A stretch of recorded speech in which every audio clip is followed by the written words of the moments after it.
It's a bittersweet privilege to be taking Endeavour on its last flight, delivering the last major piece to the ISS. I was there before they put the wings on it. It was just, so it was almost like it was my baby. That space station assembly mission was perfect from start to finish, and a lot of that was Endeavour. It just, phenomenal vehicle.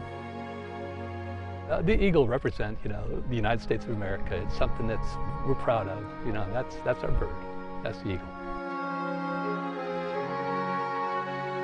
After nearly 2 decades of achievements in space, Endeavour makes one last reach for the stars on its 25th and final mission.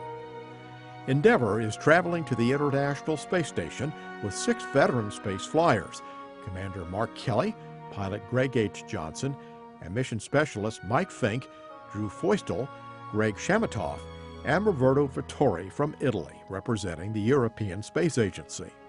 Well, I'm the commander of STS-134. We've got a whole list of mission objectives, probably 30 things on the list. But the big objectives is to get the alpha magnetic spectrometer installed on the outside of the space station. The 15,000-pound AMS is a massive particle physics detector that will attach to the International Space Station.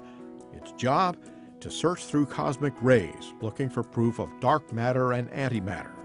In my mind, this is like the Hubble Space Telescope. I mean, it has the same type of potential for revolutionizing our understanding of the universe. They're also delivering critical spare parts to help keep the station up and running for years to come, along with the shuttle's orbiter boom sensor system.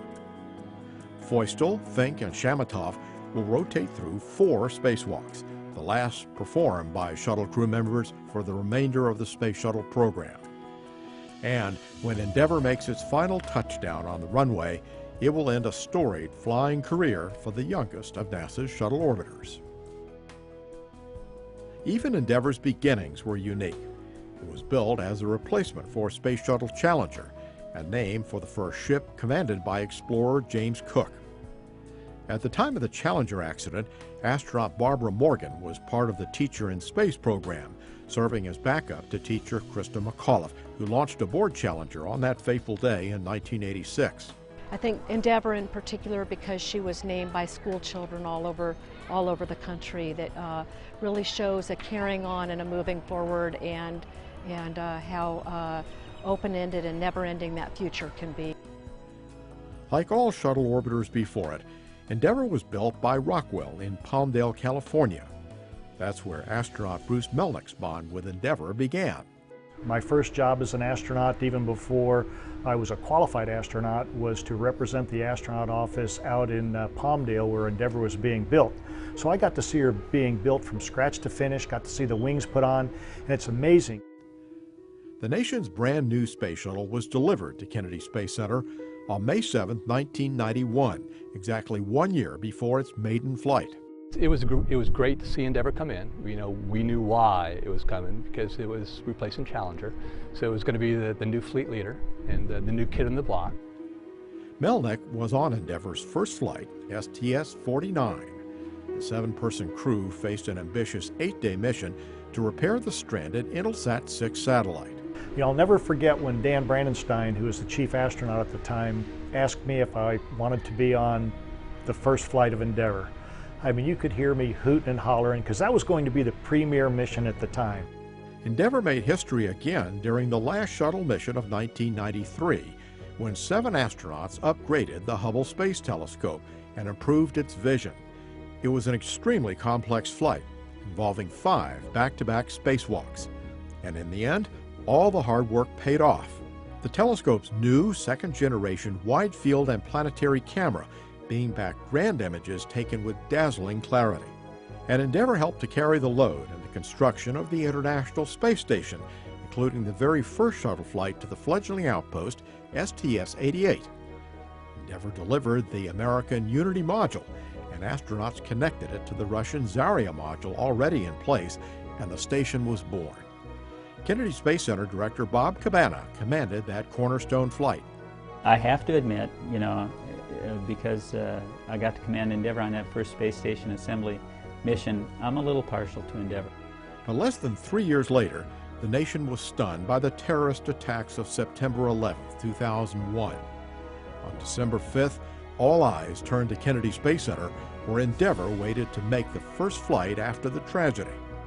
Mike, first, we'd like to say thank you to the entire KSC team for getting Endeavour in great shape. And secondly, from the entire crew, we're all well aware that for over 200 years, and certainly over the last 2 months, freedom rings loud and clear across this country. But right here and right now, it's time to let freedom roar. Let's light them up. We have booster ignition and liftoff of the Space Shuttle Endeavour, pushing our goals skyward using our station in space. Endeavour lifted the nation's spirits with a spectacular launch at the twilight's last gleaming. After 2 more flights, Endeavour entered an extended downtime for planned maintenance and upgrades, including the new glass cockpit and a global positioning system for landing. I think the missions you remember the most are the missions that were the toughest to get there, but we met our goals on the way. You know, we powered up in time after coming out of a major power down period and the major upgrades with the glass cockpit. The newly upgraded orbiter returned to service in August 2007 on the STS-118 mission. Morgan flew as a mission specialist and recalls watching an orbital sunrise. So I looked back up at the horizon again, and there was a crescent moon. And it literally seemed, even though it's not this easy to do, but it literally seemed all we had to do was yank on the tiller, take a right turn, and sail straight to the moon. And that's when I really understood how natural and how right space exploration, human space exploration is. And Endeavour played a big part of that. STS-134 will be Endeavour's 12th flight to the International Space Station. One of the most memorable deliveries was its most recent, the cupola with 7 windows, offering astronauts a room with a captivating view of their home world.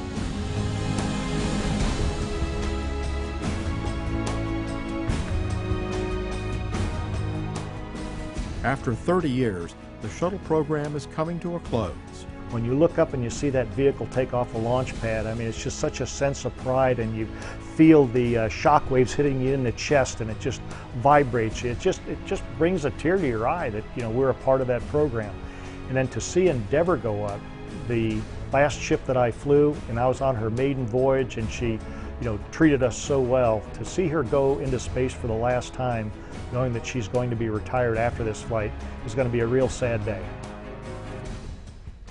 The vehicles we see, you know, every one of the vehicles, including Endeavour and Discovery and Atlantis, they're all part of us, and they all are, you know, they're alive, and they represent each and one of every one of us that had worked on them. The close-knit shuttle processing team is adjusting to the shuttle's end while still maintaining laser-sharp focus on the job. You know, personally, we do have to think about putting our emotions aside. We have our job number 1, which is to get this vehicle prepared safely for the mission at hand with STS-134 launch. But the toughest moment will be that final wheel stop when Endeavour returns to Earth for good. Houston Endeavour, wheel stop. Roger, wheel stop Endeavour, welcome home. I didn't want to get out of the seat. I mean, this was my spaceship. You know, it really, that was hard getting out. In fact, of all the things I've done, it was hard. Getting out of that seat and giving Endeavour back to the team was, that was tough. When Endeavour flies for the last time, it'll be show respect for everything that we've done for many, many years.